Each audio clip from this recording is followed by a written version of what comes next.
Greetings everyone. Welcome to New York City. Welcome to my small apartment. Welcome to Free Jazz Records. Welcome to Records for Sale. Dan wanted me to make a video about Jack Dejohnette. I'm turning in this video very late because I got too much going on. But Jack Dejohnette, I believe Jack Dejohnette is the unqualified, inarguably the greatest living jazz drummer. I don't know how anybody could argue that, really. He is. He has long history, came out of Chicago, came out of the that whole Chicago movement, part of the AACM, I believe it's called. Came up first known, I believe, through Jackie McLean, that excellent album Demon's Dance, and then through Miles' Lost Quintet. He obviously played on Bitches Brew, and I think he's on part of In the Silent Way. I've interviewed Jack a couple times. He's a curious fellow. The first time I interviewed him, he lives up in Woodstock, and I've interviewed him a few times for Modern Drummer. And down in his basement, where he has a studio and his beautiful Sonar drums are set up, he also plays bass. So we finished the interview and he goes, so you're a drummer? I said, yeah.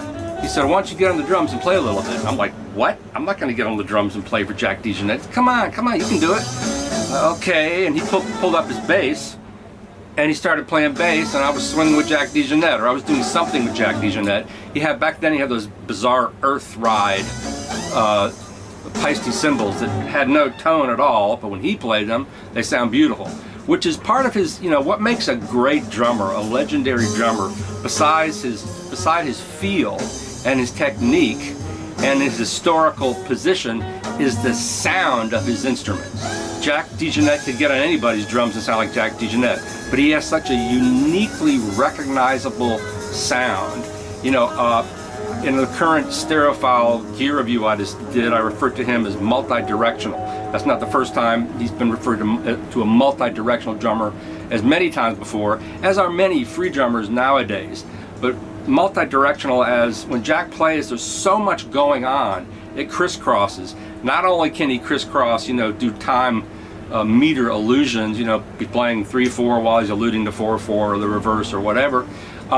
There's so many layers in his drumming. He's got a ferocious swing feel, and the sound of his groove is huge. It's a big, giant sound. Some drummers have the way their pulse feels is small, but his sound is gigantic. It's like the heavens are opening up. He's like Elvin Jones in that way. I saw Elvin play a few times, and when you saw Elvin play, something descended, or he ascended or something. But Jack Dejohnette has a huge sound field coming out of his drums. And one of the best albums to hear this, I think perhaps the best, is a Steve Coleman album called Triplicate, or maybe it's a Dave Holland album. Anyway, it's a beautiful ECM recording, and his drums are so spatial. But as far as multi-directional playing, Jack can be playing, he can be swinging over here. Over here, he's alluding to different times. He can play 2 and 4 on his snare drum while he's swinging here, and there's layers of feeling going on in his drumming. And to a degree, his drumming is all over the place, because he's smacking cymbals, he's crashing, he's crash riding. He's flowing all over the drums. He's also great on the first Michael Brecker album. He's just tremendous on that, and he's great on many of his own records, which I'm playing through here, or showing as I ramble on about Jack Dejohnette. The last time I interviewed him was for another Modern Drummer cover, and he has a beautiful backyard that overlooks a mountain range. And I said, man, you ever seen any UFOs out here? He said, man, we see them all the time. And he was saying, I think he actually believes that Sun Ra was from another planet. Anyway, but he's very smart. Besides his drumming, he's done a series of piano records. He did a pure piano record for Nouvelle. I believe he did one for MCA Impulse back in the day. He also played in a very questionable group in the 70s called Compost, with Bob Moses on drums, I forgot who else, and Jack is singing. He's actually a really cool singer. He's got like a really earthy thing going on. On the recent Hudson record, with a Jack and Schofield and Medeski, and I think Larry Grenadier on bass. Jack sings on there. And I think Jack has some Native American Indian in his bloodline, and when he sings, I kind of get that feeling. You know, he's also played, besides his own records, many records with some of my favorite records with Terry Ripdahl, the I believe Norwegian Swiss guitarist. I love the album called To Be Continued. He's brilliant on that. Obviously many Keith Jarrett records. Was just playing in the pocket and straight ahead and beautiful. That's where I sort of first learned about him before I started digging deep. So many, you know, just hundreds and hundreds of recordings. And I can't think of another drummer who has taken it to where he's taken it as a jazz drummer today. Vinny Colaiuta is also, you know, one of the greatest living drummers. He's taken a certain thing far out, but as much as I love Vinny, he's not really a pure jazz drummer.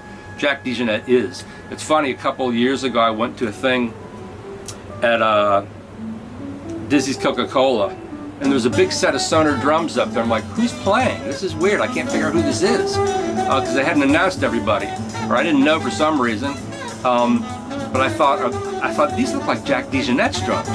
And then a group came up to play, and it was Akira Tana on drums. Akira's a great drummer, good drummer from the West Coast. You know, he was playing this big Sonor kit. He sounded okay, but then Jack came out, and it was just like the earth opened up, the ocean opened up and swallowed you whole. The whole set came alive, the groove came alive. And again, the feeling and the sound, the space that the groove lived in was just gigantic. You know, and he gets such a beautiful sound on the cymbals, and often he's playing all the drums at once. Some guys are and they're playing the snare drum. Jack is playing the snare drum, the ride cymbal, all the toms, all the cymbals, getting all the tonal qualities out of the cymbals, all at the same time often. And it just, it's really dizzying. He's also great on a couple Pat Metheny records, 80-81, so many classics. I'm sure you have your favorites. But anyway, maybe later we'll delve into Joe Jones. You know, kind of like the alpha and the omega of drumming. Joe Jones / Kenny Clarke. I mean, I could do a whole video on just talking about the differences between Joe Jones and Kenny Clarke. The differences between those two guys are enormous. And in the same way as Jack, they have an enormous sound field. It's not quite as big. Part of that's because the recording technology couldn't quite capture what they were doing. But the lineage of drummers in jazz is very wide and doesn't get anywhere near the attention as jazz deserves in general, because we live in a country of morons, which should be obvious to all who live here and all who don't. Anyway, thanks for watching. Peace out.